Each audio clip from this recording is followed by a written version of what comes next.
An enigmatic opening. Beneath the relentless sun of ancient Mesopotamia, where the muddy waters of the Tigris and Euphrates carve life into the barren earth, a civilization rose that would echo through the ages. The Babylonians, builders of ziggurats, stargazers, and keepers of secrets, crafted a world of wonder that history reveres yet only half understands. Their cuneiform tablets, fragile relics of clay, speak of mathematics, astronomy, and laws. But what if they conceal a deeper truth? A truth about alchemy, not as the medieval quest for gold, but as an arcane art born in the shadows of their towering temples. What if the Babylonians, long before the alchemists of Europe, grasped a forbidden knowledge, one that wove the threads of earth and sky, matter and spirit, into a tapestry of power too immense to unveil? This is not merely a historical inquiry. It is a descent into the labyrinth of conspiracy, where every tablet might be a cipher, every silence a scream, and the mysteries of Babylonian alchemy dare us to question everything we've been told. The historical foundation, a civilization shrouded in enigma. To pierce the veil of this mystery, we must begin with what the annals of history reluctantly divulge. The Babylonians, thriving from approximately 1800 BCE to their fall in 539 BCE under Persian rule, were a people of unparalleled ingenuity. Their capital, Babylon, stood as a beacon of human achievement, its hanging gardens, if they truly existed, defying nature, its ziggurats piercing the heavens like ladders to the gods. The clay tablets they left behind, tens of thousands excavated from sites like Nineveh and Sippar, offer glimpses into their world. According to the Alchemist Project, Alchemy in the Making, from ancient Babylonia via Greco-Roman Egypt into the Byzantine, Syriac, and Arabic traditions, these tablets detail processes we might label proto-chemistry. Recipes for colored glass, dyeing wool with vivid hues, tanning leather with precision, and treating metals to alter their surfaces. Scholars like Robert Eisler, in his provocative work, The Babylonian Origin of Alchemy, delve deeper, pointing to a specific collection from the library of King Assurbanipal, 668 to 626 BCE, at Nineveh. Known as La Porte du Four, the Gate of the Furnace, these fragments, some 40 tablets with 300 lines of text, describe furnace-based techniques that echo the cryptic writings of later alchemists. Yet, a glaring absence haunts these records. Nowhere do they explicitly mention the transmutation of base metals into gold, the cornerstone of alchemy as we know it. Were the Babylonians mere craftsmen, their skills confined to the practical, or were they masters of a hidden art, their true intentions buried beneath layers of obfuscation? In a society where knowledge was a divine gift, bestowed by gods and guarded by priests, the omission of such a transformative goal feels less like oversight and more like a deliberate act of concealment. The Seeds of Conspiracy, a Celestial Blueprint. Let us step beyond the confines of dry academia and into the realm of shadowed possibility, guided by tantalizing clues scattered across the historical record. Eisler's analysis of the Assurbanipal tablets introduces a term that ignites the imagination: kubu. He interprets it as embryos or mineral ores, suggesting a Babylonian belief that metals were not mere earthly substances but celestial offspring, born from the heavens.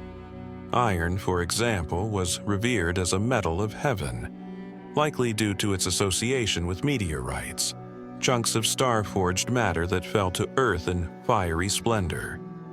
This cosmic connection is no trivial footnote. It hints at a worldview where the manipulation of metals was not just a craft, but a sacred act, a dialogue with the divine forces that shaped the universe. Consider the Babylonian pantheon, where gods like Ea or Enki reigned supreme. In myths of Babylonia and Assyria, Ea emerges as the god of water, wisdom, and craftsmanship, the divine teacher who gifted humanity the arts of metallurgy, pottery, and architecture. What if Ea's lessons extended beyond the mundane? What if he imparted a secret doctrine, an alchemical tradition that fused the physical and the metaphysical? The Babylonian priesthood, stationed atop their ziggurats, those stepped pyramids aligned with the stars, might have been the keepers of this celestial alchemy. Under the cover of night, beneath the watchful gaze of constellations like the Scorpion, Scorpio, or the Bull, Taurus, they could have conducted rituals to unlock the hidden properties of matter, their furnaces glowing with an otherworldly light. But why would such knowledge remain unrecorded?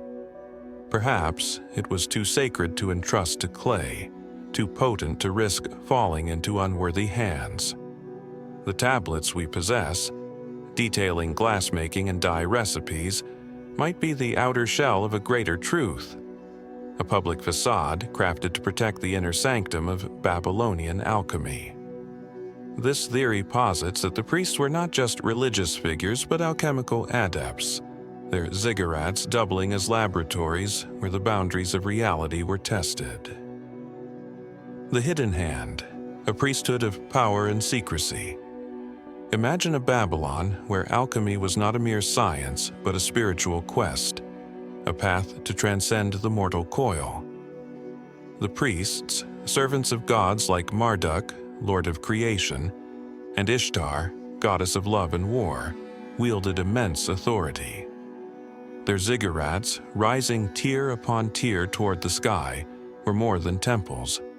They were cosmic observatories, their alignment with planetary movement suggesting a profound understanding of the universe's rhythms.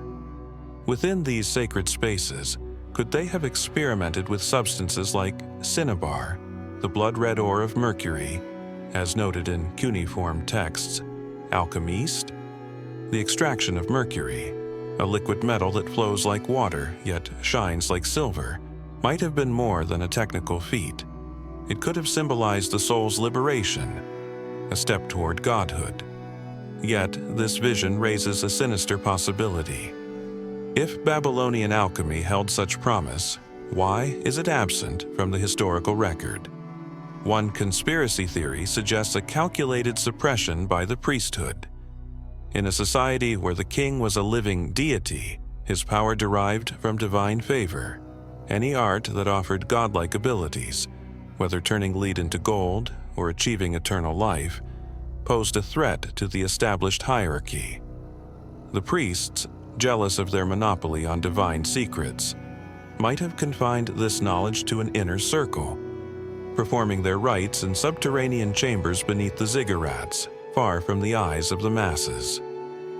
The tablets we have, with their pedestrian recipes, could be a diversion, a carefully curated lie to mask the true alchemical practices reserved for the elite. What became of those who sought this forbidden knowledge outside the priesthood? Perhaps they were silenced, expunged from history, their names erased from the clay, their fates sealed in unmarked graves. The Babylonian legal code, the famous Code of Hammurabi, speaks of harsh punishments for theft and disobedience. Imagine the penalty for stealing the secrets of the gods. This conspiracy paints the priesthood not as benign shepherds, but as ruthless gatekeepers, willing to bury their greatest discovery to preserve their dominion. The Lost Tablets, a millennia-spanning cover-up. If the Babylonians mastered a proto-alchemy, where is the evidence? The answer may lie in what has been lost or deliberately destroyed. The library of Assurbanipal, a repository of over 30,000 tablets, was a treasure trove of ancient wisdom. Yet it was ravaged when Nineveh fell to the Medes and Babylonians in 612 BCE. Fires consumed countless texts, and invaders scattered others to the winds. Could some of these lost tablets have held the key to Babylonian alchemy? Detailed accounts of transmutation, celestial rituals, or even the creation of an elixir of life? A conspiracy theorist might argue that this destruction was no accident but an orchestrated act, perhaps by rival factions within Babylon itself, determined to erase a knowledge too powerful to control. The trail of loss doesn't end there. Over centuries, Mesopotamia's ruins were plundered by empires, Persians, Greeks, Romans, each potentially uncovering fragments of this hidden tradition. Fast forward to the modern era, archaeological digs in Iraq from the 19th century to the present have been disrupted by war, colonialism, and looting. The Iraq War of 2003 saw the National Museum in Baghdad sacked, with thousands of artifacts vanishing into the black market. What if, among these stolen relics, were tablets detailing the true scope of Babylonian alchemy? Picture a shadowy network, collectors, secret societies, or even governments coveting this ancient power, spiriting it away to private vaults where it remains today, studied in secret by those who know its worth. The Mithraic link, a cosmic conspiracy unfolds. The Babylonian influence stretches beyond their borders, weaving a thread of intrigue into later cultures. Eisler references the 7 gates of 7 metals in the Mithraic mysteries, a cult that emerged in Persia and spread to Rome. Each gate linked to a planet and a metal, e.g., lead for Saturn, tin for Jupiter, gold for the Sun, symbolized a transformative journey, a concept strikingly akin to alchemical transmutation. Did this tradition originate in Babylon, its cosmology of 7 planets mirrored in the 7-tiered ziggurats? Here's the conspiracy. What if the Mithraic rites were a deliberate evolution of Babylonian alchemy, a means to preserve it as the empire crumbled? As Babylon faced decline, culminating in its fall to Cyrus the Great in 539 BCE, its priests might have foreseen the end and entrusted their secrets to a select group.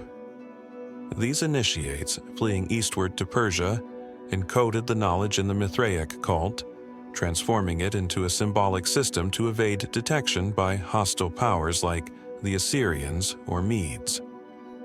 The 7 metals became a riddle, a map to an art lost to all but the enlightened few. This theory suggests a grand migration of wisdom, a baton passed across civilizations under the guise of religion. The Greek connection, plunderers of the past. The Greeks, heralded as the fathers of Western alchemy through figures like Hermes Trismegistus, enter the story with a twist. Transmutation theory in the Greek alchemical corpus reveals that Greek alchemy drew heavily on older traditions, including Mesopotamia's. The Babylonians' expertise in metallurgy and chemistry, as documented in cuneiform texts. Alchemist likely reached Greece via trade along the Fertile Crescent or through Alexander the Great's conquests in the 4th century BCE. But what if this transfer was not a gentle inheritance, but a brazen theft? Imagine Greek scholars infiltrating Babylon after its fall, driven by a hunger for knowledge.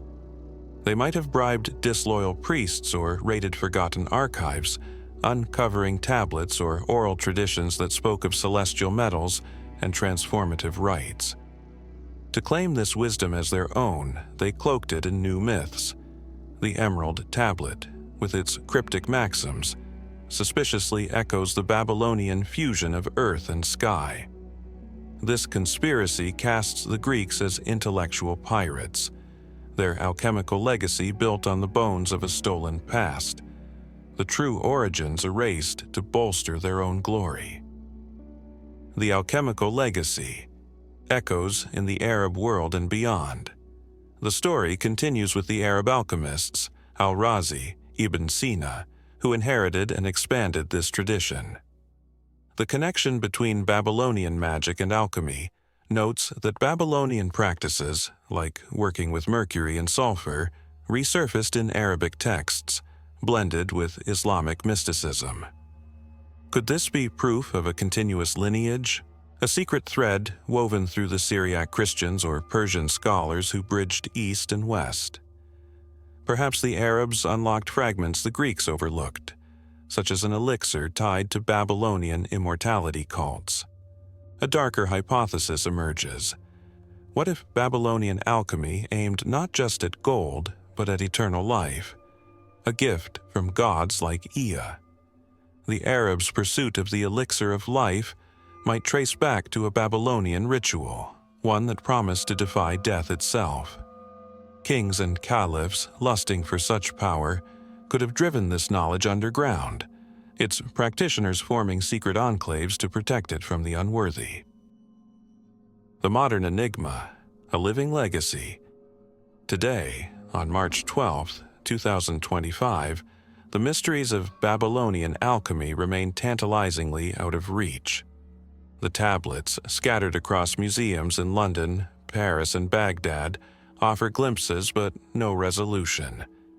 Are we blind to the truth because it was never meant for us? Conspiracy theorists might claim that Babylonian alchemy endures, not in dusty relics, but in the hands of modern heirs.